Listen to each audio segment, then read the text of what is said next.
সুতাটা ভিতরে ঢুকাই দিয়ে এই দিক দিয়ে বের করতে হবে, তাহলে আপনার আপার লোপারের সুতাটা বেড়ে যাবে। আর আপনারা সবসময় মনে রাখবেন, দেখেন আপার লোপারের সুতাটা এই যে আপনার ইংরেজি যে ডাব্লু অক্ষরটা আছে সেম এরকম হবে। দেখেন আপনারা যদি ধরেন এটা ডাব্লু আকারে হবে, দেখেন এরকম যদি আপনারা প্রপারলি ভাবে এই আপনারা যখন সুতাটা প্রপারলি লাগানো হবে তো ঠিক আছে, আপনার সেই ক্ষেত্রে আপনার ডাব্লু অক্ষরটা শো করবেন, তাহলে আপনার সহজেই লাগাইতে পারবেন। এইভাবে আপনারা চাইলে ওভারলক মেশিং এর খুব সহজেই সুতা লাগাইতে পারবেন এবং টেনশনটাও ঠিক থাকবে, প্লাস আপনার ইন্টারভিউতেও পাস করতে পারবেন।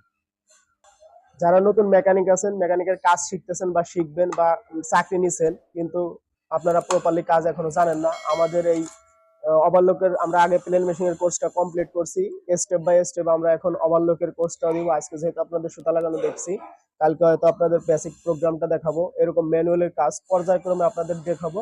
আপনারা আমাদের চ্যানেলটা সাবস্ক্রাইব করে আমাদের ভিডিওগুলো কন্টিনিউ করেন, তাহলে খুব সহজেই ওভারলকের কাজটা শিখতে পারবেন। ধন্যবাদ।